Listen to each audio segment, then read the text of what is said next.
ஜல்லிக்கட்டு தொடர்பாக தமிழகத்தில் தற்போது கொண்டுவரப்பட்டுள்ள அவசர சட்டம் நிரந்தர சட்டம் போன்றதே என உச்சநீதிமன்ற முன்னாள் நீதிபதி மற்றும் வழக்கறிஞர்கள் உறுதிபட தெரிவித்துள்ளனர்.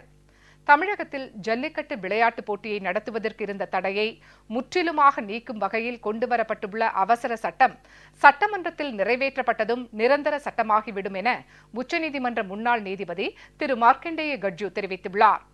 சட்டமன்ற கூட்டம் நடைபெறாத நாட்களில் அவசர சட்டம் பிறப்பிப்பது ஒன்றுதான் வழி என குறிப்பிட்டுள்ள அவர், அவசர சட்டம் என்பதே நிரந்தர சட்டம்தான் என திட்டவட்டமாக தெரிவித்தார். ஜல்லிக்கட்டு தொடர்பாக தற்போது பிறப்பிக்கப்பட்டுள்ள அவசர சட்டம் நிரந்தரமான சட்டம்தான் என சட்ட வல்லுநர்களும் வழக்கறிஞர்களும் கருத்து தெரிவித்துள்ளனர்.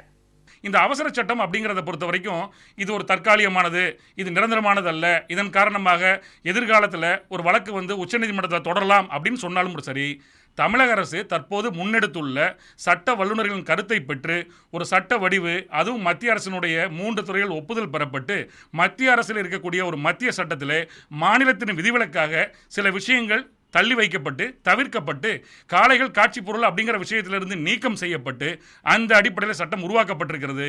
இது உச்சநீதிமன்றத்துக்கு இந்த வழக்கு சென்றாலும் கூட சட்டத்தின் வலிமையின்பால் தேவையான நடைமுறைகளை பின்பற்றி இது கடைபிடிக்கப்பட்ட காரணத்தினால், சட்டமாக்கப்பட்ட காரணத்தினால் இது உச்சநீதிமன்றத்துக்கு சென்றாலும் இதில் இந்த சட்டத்தில் எவ்விதமான மாற்று கருத்து இருக்க முடியாது. ஏன்னா எல்லா நடைமுறைகளும் மாநில அரசு செய்து அந்த அடிப்படையில் சட்டமாக்கப்பட்டிருக்கிறது. இந்த சட்டம் நிலையானதான் இருக்கும். இது தற்காலிக சட்டம் கிடையாது, நிரந்தர சட்டம். ஒட்டுமொத்த தமிழ் சமுதாயத்தினுடைய உணர்வுகளுக்கு மதிப்பளித்து தமிழக கலாச்சாரம் பாதுகாக்கப்பட வேண்டும் என்ற உணர்வோடு தமிழக அரசு விரைந்து ஒரு அவசர சட்டம் நிறைவேற்றியிருக்கின்றது. இன்று நிறைவேற்றப்பட்டிருக்கின்ற இந்த அவசர சட்டமானது ஒரு நிரந்தர சட்டம் போன்றது. தமிழக அரசு தமிழக மக்களினுடைய நலனையும் உணர்வுகளையும் மதிக்கின்ற விதமாக நாளை தொடங்க இருக்கின்ற சட்டப்பேரவையில் இதனுடைய முன்வடிவம் தாக்கல் செய்யப்பட்டு அதற்கான ஒப்புதல் பெறப்படும் என்ற வாக்குறுதியை தமிழக முதல்வர் அவர்கள் தமிழக மக்களுக்கு அளித்திருக்கின்றார்கள். இன்று தமிழக அரசின் சார்பிலே உச்சநீதிமன்றத்திலே ஒரு கேவியட் மனு தாக்கல் செய்யப்பட்டிருக்கின்றது. இந்த கேவியட் மனு தாக்கல் செய்யப்பட்டதன் மூலமாக இந்த அவசர சட்டத்திற்கு தமிழக அரசை தரப்பினுடைய வாதங்களையும் நியாயங்களையும் கேட்காமல் எந்த விதமான தடை உத்தரவும் உச்சநீதிமன்றத்தில் பெற முடியாத ஒரு சூழ்நிலையும் இன்று தமிழக அரசின் சார்பிலே செய்யப்பட்டிருக்கின்றது.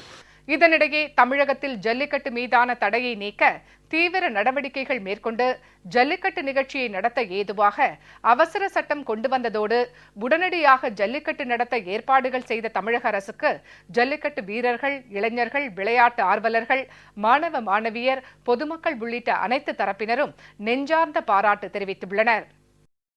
ஒரு அவசர சட்டம் தமிழகத்தில் நிறைவேற்றுவதற்கு அனைத்தினுடைய ஆவணங்கள் செய்து இன்னைக்கு அவசர சட்டம் நிறைவேற்றினதுக்கு அனைத்தினுடைய மாணவர், விவசாயிகள், இளைஞர்கள் மத்தியில் மிகப்பெரிய ஒரு தமிழ்நாட்டினுடைய எதிர்பார்ப்பு எழுச்சியாக உருவாகி இன்னைக்கு தமிழக அரசுக்கு நன்றி சொல்லும் அளவுக்கு இன்னைக்கு அனைத்தினுடைய மாணவர்களும், விவசாயிகளும், இளைஞர்களும் இன்னைக்கு தமிழக அரசு எடுத்த நடவடிக்கை நன்றி சொல்லி கொண்டிருக்கிறார்கள்.